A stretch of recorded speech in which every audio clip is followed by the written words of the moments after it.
உன் கை பிடிச்சு நடக்க, உன் தோள் மீது சாய, தினம் உம்மோடு பேச, நானும் சித்தம் செய்ய. என் வாழ்வெல்லாம் நீரே, என் வழியெல்லாம் நீரே, என் பலனெல்லாம் நீரே, எனக்கெல்லாமே நீரே. இயேசுவே என் நேசரே, என் வாலிபம் உமக்காகவே.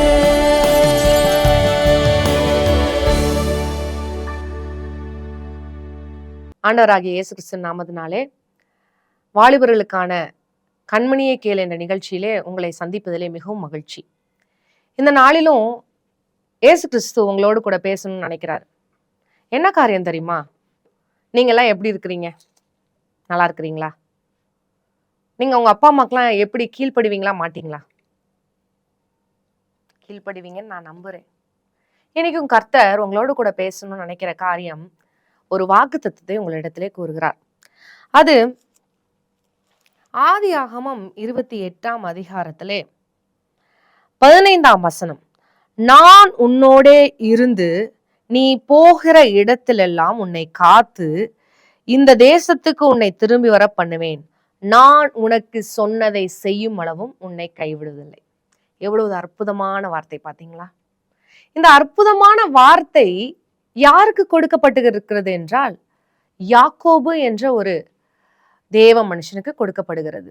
அதாவது ஈசாக்கு ரெபேக்காக்கு பிறந்த ஏசா யாக்கோபு, இளைய மகனாகிய யாக்கோபுக்கு கொடுக்கப்பட்ட வாக்குத்தத்தம். இந்த வாக்குத்தத்தத்தை இந்த மகன் சுதந்திரத்து கொள்வதற்கு முன்பதாக அவனுடைய வாழ்க்கையிலே ஒரு பெரிய காரியம் நடந்தது. முதலாவதாக, ஆதியிலே தேவன் வானத்தையும் பூமியும் படைத்தது பின்பதாக நம்மை உருவாக்கினார். ஆதாமையும் ஏவாளையும் உருவாக்கினார். ஆண்டவர் நம்மிடமே எதிர்பார்க்கிற ஒரு காரியம் என்ன தெரியுமா? கீழ்ப்படிதல். ஆதாமையும் ஏவாளையும் ஆண்டவர் உருவாக்கிய போது அவர்களிடம் எதிர்பார்த்த காரியம் என்ன தெரியுமா? கீழ்ப்படிதல். இந்த கீழ்ப்படிதல் இல்லாத நிமித்தமாக அவர்கள் புறம்பே தள்ளப்பட்டார்கள். ஆனால் யாக்கோபு என்ற வாலிப மகன் அவன் கீழ்ப்படிதனாய் காணப்பட்டான். அதாவது ரெபேக்கா யாக்கோபை ஈசாக்கு அவருடைய அப்பாவிடம் சென்று ஆசீர்வாதங்களை எல்லாம் பெற்றுக்கொள்ள வேண்டும் என்று சொல்லி ஒரு திட்டம் தீட்டுகிறார்கள். பின்பதாக யாக்கோபு ஈசாக்கு கிட்ட சென்று ஏசாவை போல நடித்து எல்லா ஆசீர்வாதங்களையும் பெற்றுக்கொள்கிறான். அது முன்பதாகவே உங்களுக்கு தெரியும். இந்த காரியத்திலே யாக்கோபுக்கு விரோதமாய் ஏசா எழும்புகிறாள். ஏனென்றால் ஏசா அவனுடைய அண்ணன். அவனுக்கு கிடைக்க வேண்டிய எல்லா ஆசீர்வாதங்களையும் யார் எடுத்துக்கொண்டார்? யாக்கோபு எடுத்துக்கொண்டார். இது யாரால் நடந்தது? அவருடைய அம்மாவினால் நடந்தது. ஆனால் இதற்கு பின்பதாக பெரிய தேவ திட்டம் இருக்கிறது. யாக்கோபு மிகவும் அருமையான மகன். அவன் என்ன செய்கிறான் என்றால், ஈசாக்கு இப்படிப்பட்ட காரியங்கள் எல்லாம் நடந்த பின்பதாக அவன் ஒரு காரியத்தை கூட, என் அம்மா தான் இதை செய்தார், நான் ஒண்ணுமே செய்ய மாட்டேன், நான் இங்கதான் இருப்பேன்னு சொல்லல. அவர் செஞ்ச காரியம் என்ன தெரியுமா? ஆதியாம் 28:7 யாக்கோபு தன் தகப்பனுக்கும் தாய்க்கும் கீழ்ப்படிந்து பாதான் ஆராமுக்கு புறப்பட்டு போனதையும் ஏசா கண்டதினாள். இதுல என்ன காரியம்னா, இந்த காரியம் அவங்களுடைய அம்மாவால தான் நடந்துச்சு. இத செஞ்சது பின்பதாக அவங்க நினைக்கிறாங்க, எப்படியாச்சும் இந்த மகனை காப்பாத்திரணும், ஏசா எப்படியாச்சும் இவனை ஏதாவது பண்ணிடுவான்னு சொல்லி இவங்களை காப்பாற்றணும்னு ஈசாக்கும் அவங்களுடைய அம்மா ரெபேக்காவும் இருவரும் சேர்ந்து அந்த மகனை யாக்கோபை அவங்களுடைய அண்ணாவோட வீட்டுக்கு அனுப்புறாங்க, லாபானுடைய வீட்டுக்கு. அப்படி அனுப்பும்போது அவன் ஒண்ணுமே சொல்ல, உடனே கீழ்ப்படிந்து உடனே போகிறான். இப்படி அவனுடைய கீழ்ப்படுதலை கர்த்தர் பார்க்கிறார். நீங்களும் உங்க வீட்டுல கீழ்ப்படியணும், கட்டாயம். நீங்க கீழ்ப்படிஞ்சீங்கன்னா அந்த கீழ்ப்படிந்ததற்கு தகுந்த பலனை கர்த்தர் உங்களுக்கு கொடுப்பார். ஏன் நான் சொல்றேன், என் வாழ்க்கையிலே நிறைய காரியங்களை நான் கீழ்ப்படிந்த நிமித்தமாய் பல ஆசீர்வாதங்களை பெற்றுக்கொண்டேன். அதே போல நீங்களும் பெற்றுக்கொள்ளணும், இந்த யாக்கோபு பெற்றுக்கொண்டது போல. இப்படி கீழ்ப்படிந்து அவன் செல்கிறான். பின்பதாக கர்த்தர் ஃபர்ஸ்ட் கீழ்ப்படுதலை பார்த்தார். பின்பதாக அவனுடைய சூழ்நிலையை பார்க்கிறார். ஒரு ஒடுக்கப்பட்ட, ஒரு உடைக்கப்பட்ட, நம்பிக்கையற்ற, திக்கு திசையற்ற எதுவுமே இல்லாத ஒரு சூழ்நிலையிலே அவன் கடந்து போகிறான். யாருமே இல்லை அவனை ஆதரிக்க. கர்த்தர் அவனை பார்க்கிறார். அவன் கீழ்ப்படிந்தான். பின்பதாக சூழ்நிலையை பார்க்கிறார். பின்பதாக அவனுடைய ஆண்டவர் அவனோடு கூட சொப்பனத்திலே இடப்படுவராய் காணப்படுகிறார். சொப்பனத்திலே அவனுக்கு ஆண்டவர் கொடுத்த வாக்குத்தத்தம் தான் இந்த வாக்குத்தத்தம். நான் முதலாவதாக சொன்னது, நான் உன்னோடு கூட இருப்பேன், உன்னை காப்பேன், அதே போல உன் தேசத்துக்கு உன்னை திரும்பி வர பண்ணுவேன், நான் உனக்கு சொன்னதை செய்யும் அளவும் கைவிடுவதே இல்லை என்று சொன்னார். எவ்வளவு ஆழமான ஒரு காரியம். யாக்கோபு இப்படியாக ஆண்டவரிடமிருந்து இந்த வாக்குத்தத்தத்தை பெற்ற பின்பதாக அவனுடைய வாழ்க்கையில கர்த்தர் அடுத்ததாக அவனிடத்துல பார்த்த காரியம், அந்த இடம் முழுவதும் ஆண்டவருடைய பயம், ஆண்டவர் வந்ததுனால ஒரு பயமும் பயங்கரமான இடம்னு சொல்லி அவன் நினைக்கிறான். அது சொப்பனத்துலதான் ஆண்டவர் வந்து பார்த்தாரு அப்படின்னு அவன் நினைக்கல. நிச்சயமா ஆண்டவரே வந்தாரு, ஆண்டவரே தான் எனக்கு இந்த காரியத்தை செஞ்சிருக்கிறாருன்னு சொல்லி அவன் விசுவாசத்தினால அவன் தேவனுக்கு பயந்தான். அந்த காரியத்தை ஆண்டவர் பார்க்கிறார். அதே போல அவன் சொன்ன பின்பதாக அவன் சொன்ன காரியம் ஆதியாகமம் 8:28, 20, 21, 22 வசனங்கள்ல அவன் ஒரு பொருத்தனை செய்கிறான். எனக்கு இந்த மாதிரி காரியங்கள்லாம் நீங்க செய்துட்டீங்கன்னா நான் உங்களையே தெய்வம்னு நினைக்கிறேன், உங்களையே நான் பின்பற்றுவேன்னு சொல்லி அவர் சொல்றார் யாக்கோபு. அப்படி சொன்ன பின்பதாக அந்த வாக்குத்தத்தம் எப்படி நிறைவேறுது, அதுதான் ரொம்ப முக்கியமானது. அப்பொழுது அவன் லாபானிடம் செல்லுகிறான். லாபானிடம் செல்லும் போது அவனுடைய காரியங்கள் எல்லாவற்றையும் ஆதியாகமம் 29:13 அவன் காரியங்கள் எல்லாவற்றையும் சொல்றான். சொன்னது பின்பதாக அவனுக்கு ஒரு அடைக்கலம் கிடைக்கிறது. எப்படி கிடைக்கும்? தேவன் அவனோடு கூட இருந்ததுனாலே அவனுக்கு அடைக்கலம் கிடைக்கிறது. அதே போல பாத்தீங்கன்னா அடுத்து அந்த லாபான் கொஞ்சம் நாட்களுக்கு அப்புறம், அவர் ஃபர்ஸ்ட் வந்ததுக்கு அப்புறமே அவர் ஒரு காரியம் செய்யறாரு. ராகேல அவளுக்கு யாக்கோபுக்கு பிடிச்சிருது.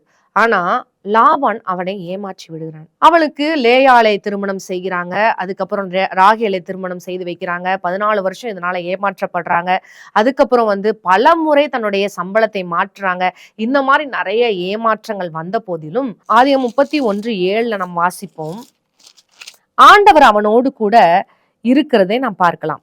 உங்கள் தகப்பனோ என்னை வஞ்சித்து என் சம்பளத்தை 10 முறை மாற்றினான், ஆனாலும் அவன் எனக்கு தீங்கு செய்ய தேவன் அவனுக்கு இடம் கொடுக்கவில்லை. அப்ப தேவன் அவரோடு கூட இருக்கிறார் என்பதை அவன் உணர்ந்தவனாய் காணப்படுகிறான்.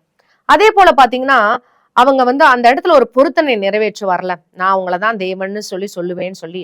அதுக்கப்புறம் ஆதியாகமம் 31:12-13 ஒரு வசனம் காணப்படுகிறது. உன்னை நான் திருப்பியும் உன் தேசத்துக்கு திரும்பி வர பண்ணுவேன்னு சொல்லி ஒரு வார்த்தையை நாம் ஆண்டவர் சொல்வதை நாம் பார்க்கலாம். அதே போல ஏசா எப்படிப்பட்ட கோபம் நிறைந்தவனாய் காணப்படுகிறான்? ஆசீர்வாதமே கிடைக்கல, ஆசீர்வாதத்தை எல்லாத்தையும் இவன் பெற்றுக்கொண்டான். யாக்கோபு இப்படி எல்லாம் ஏமாத்துட்டான் அப்படின்லாம் நினைச்சார்ல.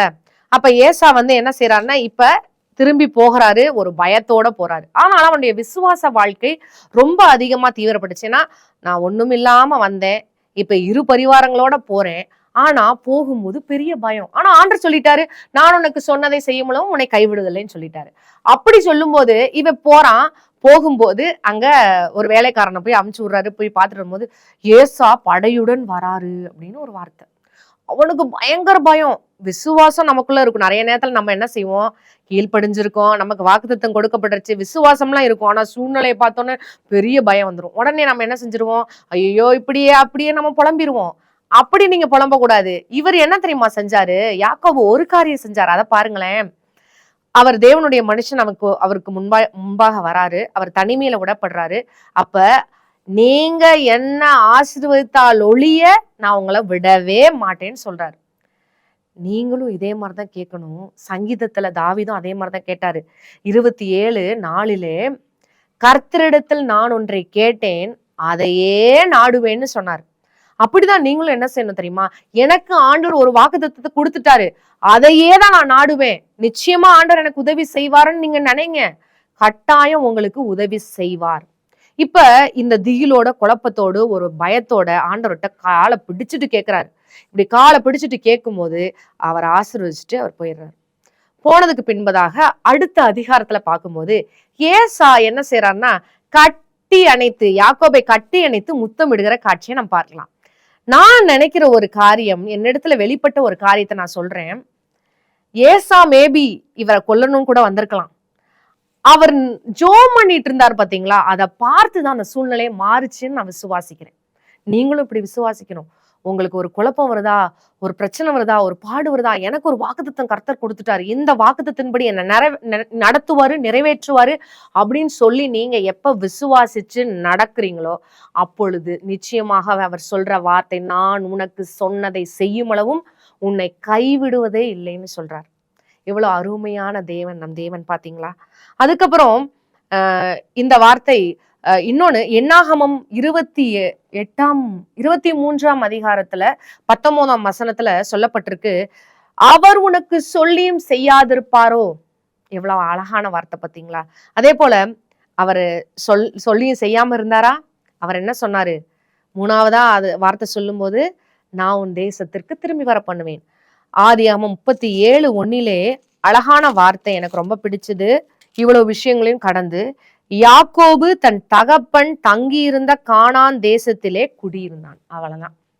எங்க சென்றாங்க, ஃபர்ஸ்ட் கானான்ல இருந்து வந்து லாபன் இடத்து வந்ததுக்கு அப்புறம் திருப்பி என்ன செய்தாங்க, கானான் தேசத்துக்கு வந்தாங்க. அதுக்கு இடையில இவர் போகிற வழியில நான் உன் கூட இருப்பேன்னு சொன்னார்ல, லாபான் துரத்திட்டே இருந்தாரு இடையில. நான் அதை உங்ககிட்ட சொல்ல மறந்துட்டேன்.